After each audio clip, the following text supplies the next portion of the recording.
مما يجمعون.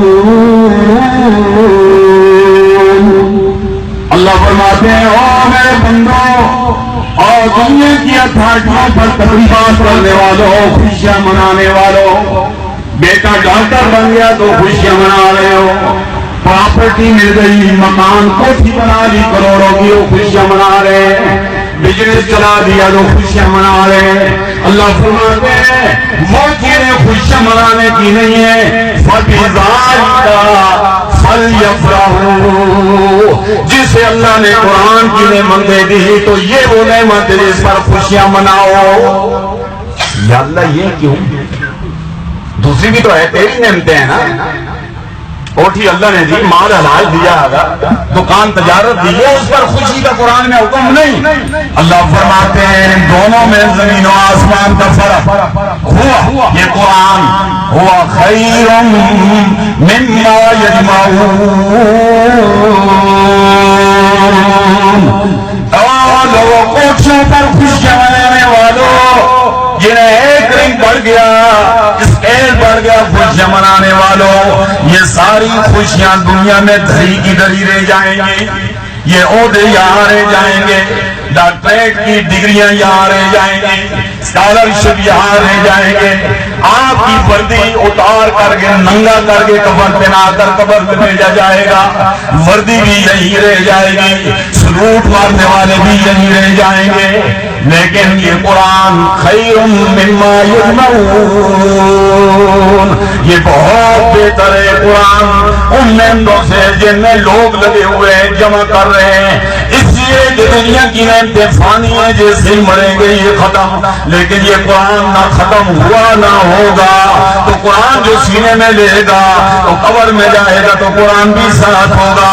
اللہ کے رسول صلی اللہ علیہ وسلم نے فرمایا جب قبر کے اندر فتنہ عذاب آئے گا، ایک طرف سے یلغار اژدھا خچر کے برابر بڑے بڑے بچھو آ رہے ہیں، لیکن جس نے قرآن سے وفاداری کی تھی قرآن میں دنیا میں، یہ اتنا وفادار یار ہے میرے دوستو. حدیث میں آتا ہے کہ یہ قرآن ایک دیوار بن کر کے عذاب کے سامنے کھڑا ہو جائے گا. وہ حیران ہوگا یا اللہ یہ کیا رحمت آ گئی. قرآن سورج نوجوان کی شکل میں متشکل ہو کر سینے لگائے گا، یار میں تیرا آقا وفادار ہوں، تو نے میرے ساتھ دنیا میں وفاداری کی تھی، گرمی سردی میں مجھے نہیں چھوڑا، تو نے مجھے خوشی غمی میں مجھے نہیں چھوڑا، مجھ پر عمل کیا پڑا ہے، تو آخر پھر میں تجھے کیسے چھوڑ دوں. اب قبر میں بھی میں تیرے لیے جنت کا باغ بن جاؤں. اللہ کے رسول صلی اللہ علیہ وسلم نے فرمایا اسی طرح جب پورے صراط میں تھوڑا اٹک جائے گا یہ حافظ قرآن، قرآن پڑھنے والا، عمل کرنے والا، یہ قرآن آ کر متشکل ہو کر کے اسے بجلی کی سے جھٹکے کی طرح گزار دے گا. پھر میزان عدل کے اندر آئے گا. اگر اس کی کوتاہیوں سے کوئی گناہ ہو گئے اور یہ نوجوان بن کر قرآن ضد کرے گا، اے اللہ یہ وہ نوجوان ہے جس نے اپنی اولاد کو قرآن پڑھایا، یا اللہ میں اگر چوری کرا ہوں تو پھر قرآن کے صدقے اس کی جہنم کو جنت سے بدل. تو اللہ فرماتے ہیں فَبِذَلِكَ فَلْيَفْرَحُوا. اور لوگوں اگر خوشیاں منانی ہے تو قرآن پر منایا کرو. کیوں ہوا خیر مما یجمعون. اور آخری میں بات میرے دوست کو یہ کہتا ہوں، جتنے میرے دوست ہیں یہاں بیٹھے ہوئے ہیں، آپ بھی اللہ کے لیے، میں نے بھی مرنا ہے، آپ نے بھی مرنا ہے کہ نہیں مرنا، تو کامیاب ترین شخص ہو کر مرو. کامیاب تب ہوگے کہ آپ آخرت کے بھی سرمایہ دار بنو. آخرت میں آپ کو کوئی سرمایہ ہو، زیادہ راہ ہو، آپ کو سارے بھول جائیں. یہ یاروں دوستوں احباب، بیوی عدت گزار کر پرائی ہو گئی، اولاد خوش ہوں گے، ابا جی کی میراث میں بھی بیٹھے بیٹھائے یہ بھی خوشیاں منا رہے ہوں. کسی پر اعتماد نہ کرو.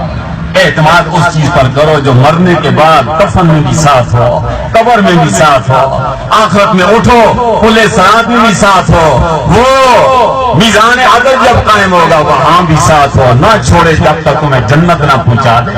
اور وہ ہے میرے دوستو اعمال، اور اعمال میں سے ایک عمل نبی نے فرمایا اذا مات ابن آدم انقطع عمله الا صلاۃ، آدمی مر جاتا ہے تو پھر اگر گئے نا الحمدللہ کا ثواب کماؤں نہیں، اب ختم۔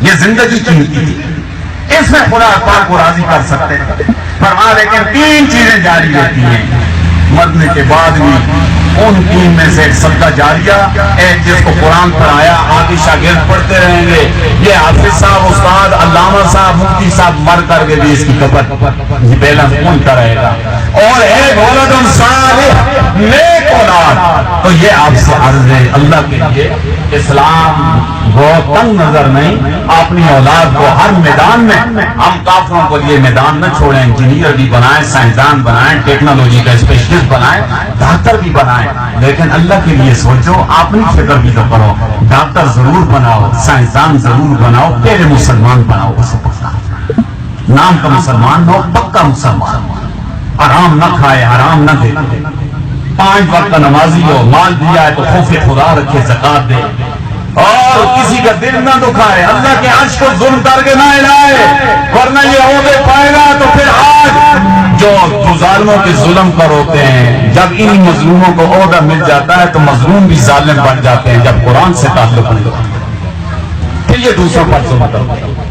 حضرت عیسیٰ علیہ السلام، اور میں عرض کر رہا ہوں کہ نیک اولاد اللہ کی قسم قرآن و سنت میں آپ کے لیے بہترین بینک بیلنس ہے یہ آخرت کا، اتنا کوئی اور عمل نہیں۔ اگر آپ چاہتے ہیں کہ میرے مرنے کے بعد میری قبر، میری عشر، میری آخرت سنورے، تو اولاد کو قرآن کا حافظ با عمل بناؤ۔ بس ایک روایت علامہ سید محمود آلوسی رحمہ اللہ تفسیر المعانی میں فرماتے ہیں، عیسیٰ علیہ السلام کا اپنے ساتھیوں کے ساتھ گزر ہو رہا تھا، ایک قبر سے گزرے، آپ کو جھٹکا لگ گیا، آپ کے صحابہ نے پوچھا اللہ کے پیارے نبی روح اللہ کیوں آپ کھڑے ہو گئے؟ فرمایا قبر، اس قبر کے اندر جہنم کا گڑھا بنا ہوا ہے، میرا امت یہ کلمہ گو ہے لیکن جہنم میں جل رہا ہے، چلے گئے۔ علامہ آلوسی نے یہ روایت لائی، فرمایا جب واپسی میں آئے عرصے کے بعد اسی قبر پر عیسیٰ علیہ السلام کو گزر ہوا تو حیران رہ گئے۔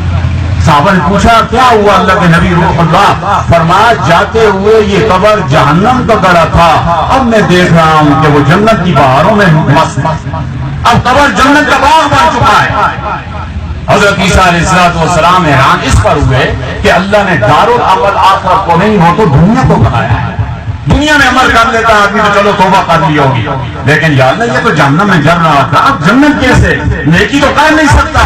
اللہ نے وحی کے ذریعے بتایا میرے روح اللہ، میرے عیسیٰ یہ تیرا امتی تھا، میرا بندہ تھا، بھول کر کبھی اس نے عبادت خانے میں قدم نہیں رکھا تھا، اور جوانی کے نشے میں شراب کباب کی مجلسیں اٹینڈ کرتا تھا، شادی کر لی، اللہ نے بیوی بڑی نیک دے دی، ابھی 2-3 مہینے گزرے شادی کو کہ اسے خطرناک موذی مر سمجھے کینسر لگ، اور نوبت آئی ڈاکٹروں نے جواب دیا، اطباء نے بس اس کے چند دن زندگی کے، اب یہ روتا ہے یا اللہ جب کچھ کرنے کا تھا، جب میرے رگوں میں گرم گرم خون دوڑتا تھا، جوان تھا، مال تھا، اور میں نے شرابوں میں کبابوں میں تیری نافرمانیوں میں لگایا، اب مجھے فکر آئی، اب مجھے موت نظر آ رہی ہے، اب میں کچھ کر بھی نہیں سکتا، دیکھ نہیں سکتا، رو رہا ہے، بیوی تسلی دے رہی ہے، روتے روتے ہچکیاں بند ہو گئی، بیوی کو کہنے لگا خدا کے لیے اگر تو ایک کرن مجھے امید کی ہے، ایک نیکی نہیں ہے کہ میں اللہ سے امید رکھوں، ایک کرن نظر آ گئی، کہا وہ کیا؟ تم وعدہ کرو کہ میرے مرنے کے بعد اس پر عمل کرو۔ بیوی اللہ والی، اور ہمیں بھی انتخاب بیویاں اللہ والی کرو تو یہ دیکھیں زندگی بن جاتی ہے، نیک اللہ والی دیندار خاندان۔ تو بیوی نے کہا مجھ سے ہو سکا تو میں کوتاہی نہیں کروں گی۔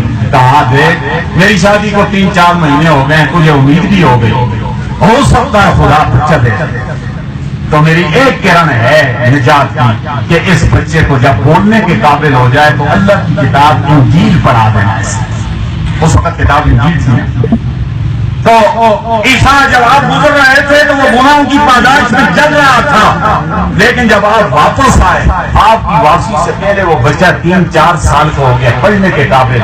اس کی ماں وفادار نے اس خاوند کی وصیت کے مطابق گئی راہ کے حوالے کیا، میرے خاوند کی وصیت تھی اسے اللہ کی کتاب انجیل پڑھا دو۔ اس نے قاعدہ کھولا اور بچے کو تعلیم کرتے ہوئے کہا میرے بچے پڑھو بسم اللہ الرحمن الرحیم۔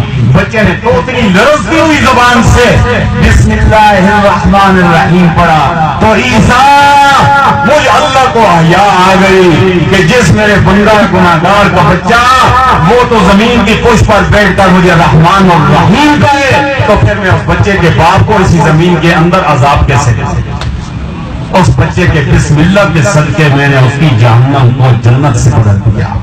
اللہ تعالیٰ ہمیں مرنے سے یہ فکر و سوچ دے دے کہ اللہ ہمیں موت نہ دے اس وقت تک جب تک امید نہ قائم ہو جائے۔ اپنے بچوں کو دیندار بنا دو، اللہ والا بنا دو۔